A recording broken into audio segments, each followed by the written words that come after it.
মহান রব্বুল আলামিন আমাদের কি জন্য সৃষ্টি করলেন, উদ্দেশ্য কি? সম্মানিত হাজিরিন, আমরা বিভিন্ন পেশায় চাকরি করি, কাজ করি, একটা উদ্দেশ্য আছে না? উদ্দেশ্য কি? টাকা, বেতন বা সম্পদ অর্জন করা ইত্যাদি, ঠিক কিনা বলুন? মহান আল্লাহ পাক আমাদের কি জন্য বানাইলেন, বানানোর উদ্দেশ্য কি, সৃষ্টি করার উদ্দেশ্য কি? সূরাতুল জারিয়াতের মধ্যে মহান রব্বুল আলামিন বলেন, ওয়ামা খালাকতুল জিন্না ওয়াল ইনসা ইল্লা লিয়াবুদুন। আমি আল্লাহ মানুষ এবং জিনকে সৃষ্টি করেছি আমার ইবাদতের জন্য। তাহলে আমাদেরকে আল্লাহ বানাইলেন কেন? তার গোলামি করার জন্য, দাসত্ব করার জন্য। আল্লাহ পাক কি জন্য গোলামি চাইলেন? আল্লাহ পাক কি জন্য ইবাদত চাইলেন? ইবাদতের উদ্দেশ্য কি? ইবাদতের হাকিকত কি? তাফসীরে ইবনে কাসিরের মধ্যে হাদিস খানা এসেছে। ইবনে জারির রাদিয়াল্লাহু তাআলা আনহু বর্ণনা করেন, ওয়ামা খালাকতুল জিন্না ওয়াল ইনসা ইল্লা লিয়াবুদুন, আই ইল্লা লিয়ারিফুন। হযরত ইবনে জারির রাদিয়াল্লাহু তাআলা আনহু বলেন, ইবনে জুরাইস রাদিয়াল্লাহু তাআলা আনহু বলেন, মানুষ এবং জিনকে সৃষ্টি করা হয়েছে আল্লাহ পাককে চিনার জন্য, আল্লাহর পরিচয় লাভ করার জন্য, আল্লাহর সাথে যোগাযোগের জন্য। এই জন্য মহান রব্বুল আলামিন অসংখ্য ইবাদত দিলেন। বিশেষ করে ইবাদতের মধ্যে শ্রেষ্ঠ ইবাদত হলো নামাজ, রোজা, হজ, যাকাত। অনেক ইবাদত দিলেন। ইবাদতের উদ্দেশ্য কি? শুধুই আল্লাহকে পাওয়া, আল্লাহর পরিচয় লাভ করা। বলি সুবহানাল্লাহ। নামাজ, নামাজের হাকিকত কি? আসসালাতু মি'রাজুল মুমিনিন। নামাজের মাধ্যমে মুমিন ব্যক্তিরা আল্লাহর মেরাজ লাভ করবে, আল্লাহর সাথে যোগাযোগ করবে। এই জন্য আল্লাহ রাব্বুল আলামিন দয়া করে নামাজ দিলেন। রোজা কেন দিলেন? এই রোজার মাধ্যমে বান্দা আত্মশুদ্ধি লাভ করে আল্লাহর সন্তুষ্টি অর্জন করবে, আল্লাহর সাথে যোগাযোগ করবে, আল্লাহর সাথে বিলীন হয়ে যাবে। এই জন্য আল্লাহ রাব্বুল আলামিন রোজা দিলেন। হজ দেওয়ার উদ্দেশ্য কি? যাকাত দেওয়ার উদ্দেশ্য কি? শুধুই আল্লাহর সন্তুষ্টি অর্জন করা, আল্লাহর নৈকট্য লাভ করা। বলি সুবহানাল্লাহ। সিররুল আসরারের মধ্যে হাদিস খানা এসেছে। মহান রব্বুল আলামিন বলেন, কুনতু কানজা মুকফিয়ান ফা আহবাবতু আন উরাফা ফা খালাকতুল খালকা লিউরাফা। আল্লাহ বলেন, আমি গুপ্ত রহস্যের ধনাগারে ছিলাম, কেউ আমাকে জানতো না। আমি আল্লাহকে জাহির করার জন্য, প্রকাশ করার জন্য, পরিচয় লাভ করার জন্য আমি আল্লাহ মাখলুকাত সৃষ্টি করলাম, এই বিশ্ব ভুবন সাজাইলাম। বলি সুবহানাল্লাহ। এই মাখলুকাতের মধ্যে বিশেষ করে আল্লাহ পাক মানুষদেরকে বানাইলেন আশরাফুল মাখলুকাত। লাকাদ কাররামনা বানি আদম। এই একমাত্র আদম সন্তান তথা এই মানব জাতিকে আল্লাহ পাক শ্রেষ্ঠ করে বানাইলেন। বানানোর উদ্দেশ্য কি? এই মানুষ জাতি আল্লাহর সাথে যোগাযোগ করবে, আল্লাহর পরিচয় লাভ করবে, আল্লাহর বন্ধুত্বের মর্যাদা লাভ করবে। এই জন্য আল্লাহ রাব্বুল আলামিন দয়া করে মানুষ বানাইলেন। সম্মানিত আশিকে রাসূল ভাইরা এবং বোনেরা, এই মহান রাব্বুল আলামিনকে লাভ করার জন্য, পাওয়ানোর জন্য যুগে যুগে অসংখ্য অগণিত মহামানবদেরকে আল্লাহ পাক নাজিল করেছেন। আল্লাহ পাক বলেন, ওয়া মিম্মান খালাকনা উম্মাতুন ইয়াহদুনা বিল হাক্কি ওয়া বিহি ইয়াদিলুন। আমার সৃষ্টির মাঝে একটা সম্প্রদায় রয়েছে যিনি মানুষকে সৎ পথ দেখাবে। কোন পথ? সৎ পথ, অর্থাৎ আল্লাহর পথ দেখাবে। ইহদিনাস সিরাতাল মুস্তাকিমের পথ দেখাবে। যেই পথে গেলে আল্লাহকে পাওয়া যাবে, যেই পথে গেলে আল্লাহর সন্তুষ্টি অর্জন করা যাবে, যেই পথে গেলে আল্লাহর নৈকট্য লাভ করা যাবে, ওই পথ দেখাবে এবং ন্যায় বিচার প্রতিষ্ঠা করবে। এই সম্প্রদায়কে নবুয়তের যুগে বলা হয় নবী এবং রাসূল, বেলায়েতের যুগে বলা হয় ওলি আল্লাহ, মহামানব। সম্মানিত ভাইরা, দুইটা ধারায় মহামানব আগমন করেছেন। এক হলো নবুয়তের যুগে, আরেকটি হলো বেলায়েতের যুগে। খাতামুন নবুওয়াতা ওয়া বাকিয়াতুল মুবাশশিরা, নবুয়তের দরজা বন্ধ। আদম থেকে আমাদের নবী হযরত মুহাম্মদুর রাসূলুল্লাহ সাল্লাল্লাহু আলাইহি ওয়াসাল্লাম পর্যন্ত ১৬ লক্ষ নবী রাসূলদেরকে আল্লাহ পাক সৃষ্টি করেছিলেন, নাজিল করেছিলেন। এই নবুয়তের দরজা, রাসূলের নবী রাসূলদের দরজা আল্লাহ পাক বন্ধ করে দিয়েছেন। আল্লাহ রসুল বলেন, আনা খাতামুন নাবিয়িন, আমি হলাম শেষ নবী, আমার পরে আর কোন নবী রাসূল আসবে না। সাহাবীগণ আরজ করলেন, ইয়া রাসূলুল্লাহ, আপনি নবুয়তের দরজা যদি বন্ধ হয়ে যায়, আপনার পরে যদি আর নবী এবং রাসূল আগমন না করে, অদূর ভবিষ্যতের মানুষ তো হেদায়েত শূন্য হয়ে যাবে। তারা কিভাবে আল্লাহর পথ পাবে, আল্লাহর সন্ধান পাবে, ইহদিনাস সিরাতাল মুস্তাকিমের পথ পাবে? আল্লাহর রাসূল বললেন, আল উলামাউ ওয়ারাসাতুল আম্বিয়া, আলেমগণ হবে নবীদের উত্তরাধিকারী, ওয়ারিস। সম্মানিত ভাইরাম, রাসূলের চরিত্রে চরিত্রবান হয়ে, মহান আল্লাহ পাকের চরিত্রে চরিত্রবান হয়ে জগতের বুকে আগমন করবেন আল্লাহর ওলি, মহামানব, আউলিয়াগণ। বলি সুবহানাল্লাহ। এই ধারাকে বলা হয়েছে বেলায়েতের যুগ, বন্ধুত্বের যুগ। তাহলে আমরা দুইটা ধারা পাইলাম, এক হলো নবুয়ত, আরেকটি হলো বেলায়াত। নবুয়তের দরজা বন্ধ, বেলায়েতের দরজা চলছে, চলমান, বহমান, চলমান থাকবে কিয়ামত পর্যন্ত। ঠিক কিনা বলুন? এই মহামানবদের মধ্যে ওলি আল্লাহদের অসংখ্য অগণিত ভূমিকা রয়েছে। ওলি আল্লাহ আরবি শব্দ, এর অর্থ হলো আল্লাহর বন্ধু, আল্লাহ ওয়ালা। ইহা এক বচন, বহু বচনে বলা হয় আউলিয়াউল্লাহ, আল্লাহর বন্ধুগণ।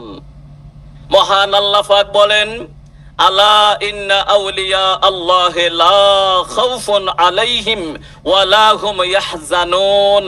হুঁশিয়ার, সাবধান, যারা আল্লাহর বন্ধু, যারা আউলিয়া, তাদের কোনো ভয় নাই, নাই তাদের দুনিয়াতে ভয়, না আছে আখিরাতে ভয়। তাদের কোনোই ভয় নাই, তারা কোনো বিষয় চিন্তিতও হবেন না। বলি সুবহানাল্লাহ। সম্মানিত ভাইরা, যেই মহামানব, যেই আউলিয়াগণের ভয় নাই, দুনিয়াতেও নাই, আখিরাতেও নাই, এই আল্লাহর বন্ধুদের ভালোবাসা দরকার আছে না? মহব্বত করা দরকার আছে না? আল্লাহ পাক বলেন, ওয়া কুনু মা'আস সাদিকিন, তোমরা আল্লাহর বন্ধুগণের সহবত গ্রহণ করো, সঙ্গী হও, ওলি আল্লাহর সঙ্গী হয়ে যাও।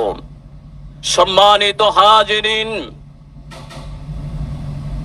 এই আল্লাহর এই চিরাচরিত আল্লাহর ধর্ম পরিচয় দেওয়ার জন্য আল্লাহ পাক অসংখ্য অগণিত মহামানবদেরকে সৃষ্টি করলেন, যাদের মাধ্যমে মানুষ হেদায়েত পাবে, যাদের মাধ্যমে মানুষ আল্লাহকে পাবে, রাসূলকে পাবে এবং ইহদিনাস সিরাতাল মুস্তাকিম পথে চলতে পারবে।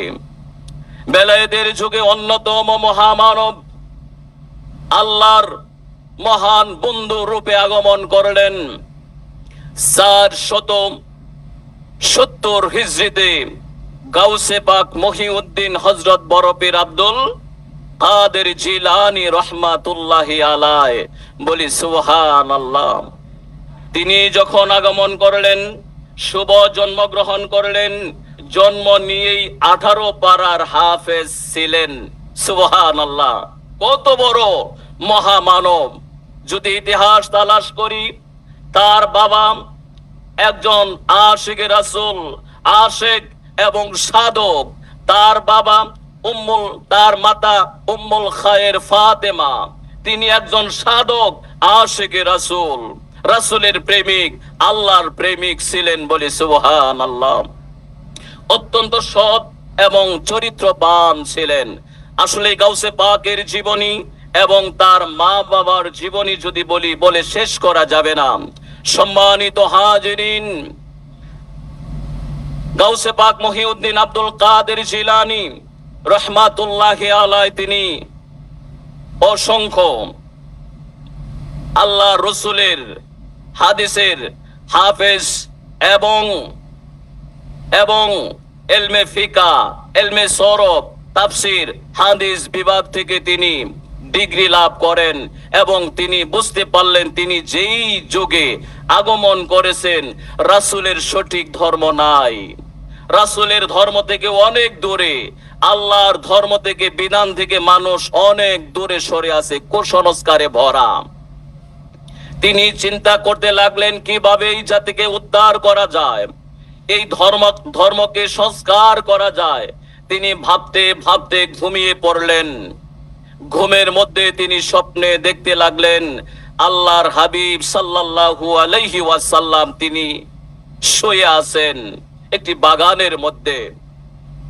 তিনি শুয়ে আছেন কিন্তু সুস্থ না, অসুস্থ অবস্থায়, রোগাক্রান্ত অবস্থায় তিনি আল্লাহর হাবিব শুয়ে আছেন। গাউসে পাক আব্দুল কাদের জিলানী রহমাতুল্লাহি আলাইহির মন পেরেশান হয়ে যায়, আল্লাহর রাসূলের এই অবস্থা কেন? স্বপ্নের কথা বলছি। গাউসে পাক মহিউদ্দিন আব্দুল কাদের জিলানী আল্লাহর রাসূলকে তিনি স্পর্শ করলেন, হাত দিয়ে স্পর্শ করলেন।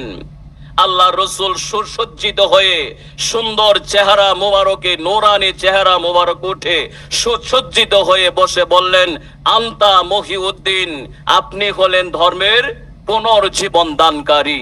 বলি সুবহানাল্লাহ। গাউসে পাকের একটা লকব হলো কি? মহিউদ্দিন। কি ছিল? আল্লাহ রাসূল সাল্লাল্লাহু আলাইহি সাল্লামের দেওয়া লকব।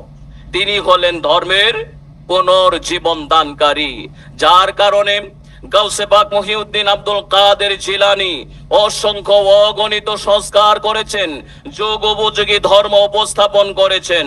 মহান রব্বুল আলামিন বলেন, আল্লাহ রাসূল বলেন, ইন্নাল্লাহা আযজা ওয়া জাল্লা ইয়াবআসু লিহাজিহিল উম্মতি আলা রাসি কুল্লি মিয়াতিন মিন সানাতি ইউজাদ্দিদু লাহা দীনাহা।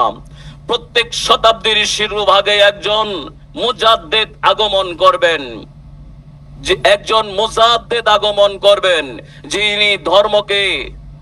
যিনি ধর্মকে যোগ উপযোগী করবেন, সংস্কার করবেন, সঠিক ধর্ম উপস্থাপন করবেন।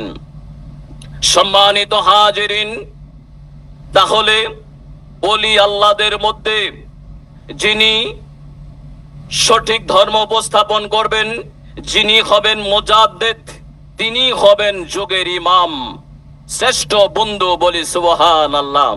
ওলি আল্লাহদের মধ্যে তিনটা ভাগ রয়েছে।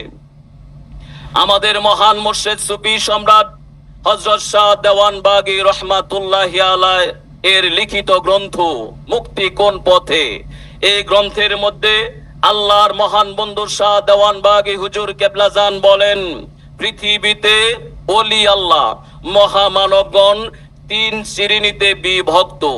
এক হলো হাদিস শ্রেণীর ওলি আল্লাহ, দ্বিতীয়ত হলো মাজুব শ্রেণীর ওলি আল্লাহ, তারপরে হবে দেশরক্ষক শ্রেণীর ওলি আল্লাহ। হাদিস শ্রেণীর ওলি আল্লাহ কারা? যারা মানুষকে হেদায়েতের পথ দেখাবেন, আল্লাহর পথ দেখাবেন, সিরাতুল মুস্তাকিমের পথ দেখাবেন, তারা হলো হাদিস শ্রেণীর ওলি আল্লাহ, যাদের মাধ্যমে মানুষ হেদায়েত পাবে। আর এই হাদিস শ্রেণীর ওলি আল্লাহর মধ্যে যিনি হবেন শ্রেষ্ঠ, যিনি হবেন উত্তম, যিনি হবেন যুগের ইমাম, তিনি হবেন মুজাদ্দিদ। বলি সুবহানাল্লাহ। নবুয়তের যুগে সমস্ত নবী রাসূলদের মধ্যে যিনি ছিলেন শ্রেষ্ঠ, যিনি ছিলেন নবুয়তের সম্রাট, আমাদের দয়াল রাসূল হযরত মুহাম্মদুর রাসূলুল্লাহ সাল্লাল্লাহু আলাইহি ওয়াসাল্লাম। বেলায়েতের যুগে সুফিদের সম্রাট, ওলি আল্লাহদের সম্রাট ছিলেন আমাদের মহান মুর্শিদ সুফি সম্রাট শাহ দেওয়ান বাগী দয়াল বাবা কেবলা যান। 1949 সালের 14 ডিসেম্বরে আগমন করেন, শুভ জন্মগ্রহণ করেন আমাদের মহান মুর্শিদ দয়াল রাসূলের উত্তরসূরি সুফি সম্রাট হযরত শাহ দেওয়ান বাগী রহমাতুল্লাহি আলাইহি। বলি সুবহানাল্লাহ। সম্মানিত হাজিরিন, আল্লাহর মহান বন্ধু সুফি সম্রাট শাহ দেওয়ান বাগী দয়াল বাবা কেবলা যান যদি আগমন না করতেন, আল্লাহ পাক যদি দয়া করে তাকে এই জগতে না পাঠাইতেন, আমরা ভুলের মধ্যে থাকতাম। এই জাতি অসংখ্য অগণিত ভুলের মধ্যে ছিল। আমরা জানতাম আল্লাহর সাথে যোগাযোগ করা যাবে না, রাসূলের সাথে যোগাযোগ করা সম্ভব নয়। আল্লাহ হলেন নিরাকার, তার সাথে যোগাযোগ করার কোনোই সুযোগ নেই। আল্লাহর রাসূল বড় ভাইয়ের মতো, তাকে এত বেশি ভালোবাসার দরকার নাই, বড় ভাইয়ের চাইতে বেশি ভালোবাসার প্রয়োজন নেই। আল্লাহর মহান বন্ধু সুফি সম্রাট হযরত শাহ দেওয়ান বাগী রহমাতুল্লাহি আলাইহি, তিনি ইলমে শরীয়ত, ইলমে তরিকত, ইলমে হাকিকত ও ইলমে মারিফাতের বিদ্যায় বিদ্বান হয়ে এই বিশ্ববাসীকে শুধু এই সোনার বাংলা নয়, সারা বিশ্বময় তিনি মুহাম্মদী ইসলাম প্রচার করলেন। যার দাওয়াতে, যার প্রচারে মানুষ আল্লাহ এবং রাসূলের নৈকট্য লাভ করতে, সঠিক পরিচয় লাভ করতে সক্ষম হয়েছেন। বলি সুবহানাল্লাহ। আমরা জানতাম, এই জাতি জানতো আল্লাহ নিরাকার। আল্লাহর মহান বন্ধু সুফি সম্রাট শাহ দেওয়ান বাগী হুজুর কেবলা যান অসংখ্য অগণিত দলিল দিয়ে, হাদিস দিয়ে আল্লাহর জাত পাকের পরিচয় উপস্থাপন করলেন। 8খানা তাফসীর সুফি সম্রাট দেওয়ান বাগী রচনা করলেন। যার প্রথম তাফসীর হলো আল্লাহ পাকের জাত পাকের পরিচয়, সুফি সম্রাট দেওয়ান বাগী। বলি সুবহানাল্লাহ।